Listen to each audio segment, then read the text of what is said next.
କୁହାଯାଏ ଯେତେବେଳେ ବାହାନା ଶେଷ ହୁଏ ସେଇଠୁ ହିଁ ଜୀବନ ଆରମ୍ଭ ହୁଏ। କିନ୍ତୁ ଆମେ ସମସ୍ତେ ସେଇ ବାହାନାଗୁଡ଼ିକୁ ଏତେ ଜୋରରେ କାହିଁକି ଜାବୁଡ଼ି ଧରୁ? ଆସନ୍ତୁ ଆଜି ଏଇ କଥାକୁ ଟିକେ ଗଭୀର ଭାବେ ବୁଝିବା, ଜାଣିବା ଯେ ଆମ ଭିତରର ପ୍ରକୃତ ଶକ୍ତି ଆସେ କେଉଁଠୁ। ହଁ, ଏହି କଥାଟା ଶୁଣିବାକୁ ବହୁତ ପରିଚିତ ଲାଗେ, ନୁହେଁ କି? ଆରେ ତାଙ୍କ ପାଇଁ ତ ସବୁ ସହଜ ଥିଲା, ହେଲେ ଆମେ କେମିତି କରିବୁ? ଆମେ ଭିତରେ ଭିତରେ ଏମିତି ଭାବି ନିଜକୁ ବୁଝେଇ ଦେଉ। ଆମେ ମାନିନେଉ ଯେ କିଛି ଲୋକଙ୍କ ପାଇଁ ରାସ୍ତାଟା ପୂରା ସିଧା ଆଉ ଆମ ପାଇଁ କଣ୍ଟା ଭରା। କିନ୍ତୁ କେବେ ଭାବିଛନ୍ତି ଯଦି ଏହି ଭାବନାଟା ହିଁ ଆମର ସବୁଠୁ ବଡ଼ ବାହାନା ହୋଇଥାଏ ତ?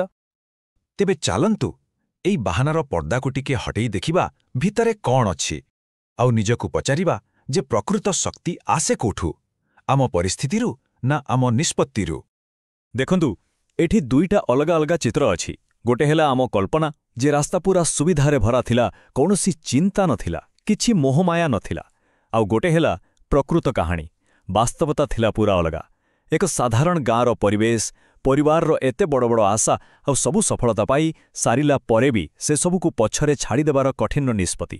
ନା, ଏଇଟା କୌଣସି ସହଜ ରାସ୍ତା ନଥିଲା, ଆଦୌ ନୁହେଁ। ତେବେ ଏଥିରୁ ଆମେ ବୁଝିବା କ'ଣ? କଥାଟା ହେଉଛି ଏ କାହାଣୀ ଆମକୁ ବାହାନା ଦେବା ପାଇଁ ନୁହେଁ, ବରଂ ସାହାରା ଦେବା ପାଇଁ। ଏହା ପ୍ରମାଣ କରେ ଯେ ପରିସ୍ଥିତି ଯେତେ ବି କଠିନ ହେଉନା କାହିଁକି, ଆମେ ତାର ଦାସ ନୁହେଁ। ଆମର ନିଜ ନିଷ୍ପତ୍ତି ହିଁ ଆମର ଭାଗ୍ୟ ତିଆରି କରେ। ଆଚ୍ଛା, ତେବେ ବାହାନାକୁ ପଛରେ ଛାଡ଼ି ଯେଉଁ ଶକ୍ତି କଥା ଆମେ କହୁଛେ, ତାର ଗୋଟେ ମୂଳ ଆଧାର ହେଉଛି ଗରିମା। ଆସନ୍ତୁ ବୁଝିବା ଏ ଗରିମା ଜିନିଷଟା ପ୍ରକୃତରେ କ'ଣ। ଗୋଟେ ଶବ୍ଦ ଅଛି, ଠସକ। ଏ ଶବ୍ଦର ସିଧାସଳଖ ଅନୁବାଦ କରିବା ଟିକେ ମୁସ୍କିଲ।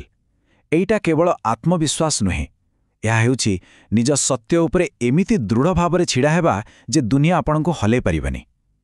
ହଁ, ବାହାରୁ ଦେଖିଲେ ଲୋକଙ୍କୁ ଲାଗିପାରେ ଏଟା ଘମଣ୍ଡ, କିନ୍ତୁ ଏହାର ଜନ୍ମ ଘମଣ୍ଡରୁ ନୁହେଁ, ବରଂ ଭିତରର ଅଟଳ ବିଶ୍ୱାସରୁ ହୋଇଥାଏ। ଆଉ ଏଇଠି ହିଁ ଗରିମା ଆଉ ଅହଙ୍କାର ଭିତରେ ଥିବା ପାର୍ଥକ୍ୟଟା ସ୍ପଷ୍ଟ ହୋଇଯାଏ। ଦେଖନ୍ତୁ, ଗରିମା ଆସେ ନିଜ ଭିତର ସତ୍ୟରୁ, ସେଥିପାଇଁ ତାହା ଶାନ୍ତ, ପାହାଡ଼ ପରି ଅଟଳ। କିନ୍ତୁ ଅହଙ୍କାର, ସେଇଟା ତ ପୂରାପୂରି ବାହାର ଲୋକଙ୍କ ତାଳି ଉପରେ ନିର୍ଭର କରେ। ଯେମିତି ତାଳି ବନ୍ଦ, ଅହଙ୍କାର ବି ଫୁସ୍ କାଚ ପରି ଭାଙ୍ଗିଯାଏ। ଏଇ କଥାଟାକୁ ଟିକେ ଧ୍ୟାନ ଦେଇ ଶୁଣନ୍ତୁ। ଏହି ମୁଣ୍ଡ କେବଳ ସତ୍ୟ ଆଗରେ ନଇଁଥାଏ। ଏହାକୁ ଅନ୍ୟ କେଉଁଠି ନୁଆଇଲେ ସତ୍ୟ ଆଗରେ ନଇବାର କୌଣସି ଅର୍ଥ ରହେ ନାହିଁ। ଏହାର ଅର୍ଥ ବହୁତ ଗଭୀର।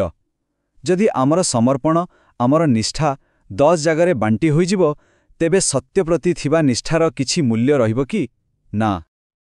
ଆଚ୍ଛା, ଯେତେବେଳେ ଜଣେ ଏମିତି ଗୋଟେ ସତ୍ୟକୁ ଧରି ଚାଲେ, ସେତେବେଳେ ଗୋଟେ କଥା ହେବା ନିଶ୍ଚିତ, ସେ ଭିଡ଼ରୁ ଅଲଗା ହୋଇଯାଏ। ତେବେ ଆସନ୍ତୁ ଏହି ଏକା ହୋଇଯିବାର ଅନୁଭବକୁ ଟିକେ ଅଲଗା ନଜରରେ ଦେଖିବା। ଗୋଟେ କଥା ସ୍ପଷ୍ଟ ଭାବେ ବୁଝିବାକୁ ପଡ଼ିବ। ସତ୍ୟର ରାସ୍ତାରେ ଚାଲିବା ମାନେ ହିଁ ସଂଖ୍ୟାଲଘୁ ହୋଇ ରହିବା। ଭିଡ଼ ସବୁବେଳେ ସହଜ ରାସ୍ତାରେ ଯାଏ।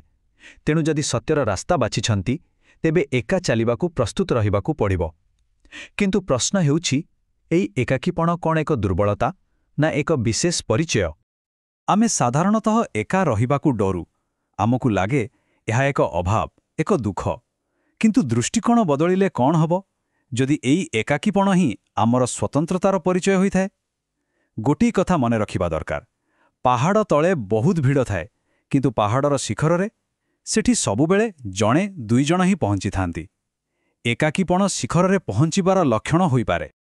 ଏହି ତୁଳନାଟିକୁ ଦେଖନ୍ତୁ। ସମାଜଟା ହେଉଛି ଗୋଟେ ଟାଇଟାନିକ୍ ପରି। ବିରାଟ, ଚାକଚକ୍ୟରେ ଭରା ହଜାର ହଜାର ଲୋକ, ସମସ୍ତେ ସେଥିରେ ଚଢ଼ିବାକୁ ଚାହାନ୍ତି। କିନ୍ତୁ ଇତିହାସ କୁହେ ଟାଇଟାନିକ୍ ବୁଡ଼ିଯାଏ। ଅନ୍ୟପଟେ ଅଛି ଆମର ଛୋଟ ଲାଇଫ୍ ବୋଟ୍। ତାକୁ କେହି ଦେଖନ୍ତିନି, କେହି ପ୍ରଶଂସା କରନ୍ତିନି, କିନ୍ତୁ ଯେତେବେଳେ ସମୁଦ୍ରରେ ଝଡ଼ ଆସେ, ସେହି ଛୋଟ ଡଙ୍ଗାଟା ହିଁ ଆମକୁ ବଞ୍ଚାଏ। ଏବେ ନିଷ୍ପତ୍ତି ଆମର। ଆମେ ଟାଇଟାନିକ୍ର ଭିଡ଼ରେ ହଜିଯିବା ନା ନିଜ ଲାଇଫ୍ ବୋଟ୍ରେ ସୁରକ୍ଷିତ ରହିବା? ତେବେ ଏହି ରାସ୍ତାରେ ଚାଲିବା ପାଇଁ ଆବଶ୍ୟକ କ'ଣ?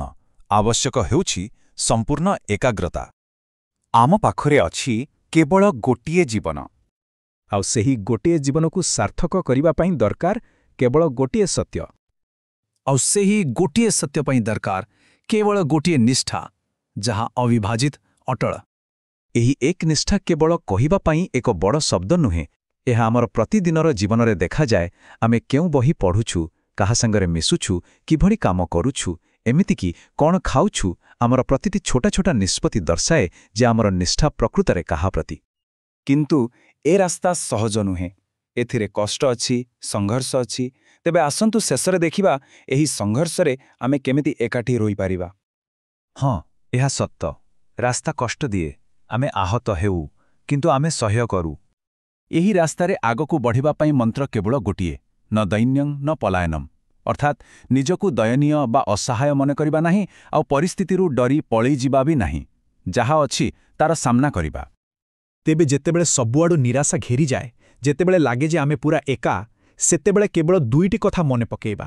ପ୍ରଥମ, କେଉଁଠି ନା କେଉଁଠି ଆଉ ଜଣେ କିଏ ଅଛି ଯିଏ ଏବେ ବି ଆଣ୍ଠୁ ମାଡ଼ିନି, ସିଧା ଠିଆ ହୋଇଛି। ଆଉ ଦ୍ୱିତୀୟ, ଯଦି ସେ ବି ଏକା ଅଛି ଆଉ ଆମେ ବି ଏକା ଅଛୁ, ତାହେଲେ ଆମେ ଦୁଇଜଣ ନିଜ ନିଜ ଜାଗାରେ ରହି ମଧ୍ୟ ଏକାଠି ଠିଆ ହୋଇଛୁ। ତେବେ ଶେଷରେ ପ୍ରଶ୍ନ ଏତିକି, ଯଦି ଦୁଇଜଣ ଏକା ଅଛନ୍ତି, ତେବେ ସେମାନଙ୍କୁ କ'ଣ ସତରେ ଏକା କୁହାଯାଇପାରିବ? ଏହି ପ୍ରଶ୍ନର ଉତ୍ତର ସହିତ ଆଜିର ଏହି ଆଲୋଚନାକୁ ଏଇଠି ଶେଷ କରୁଛି।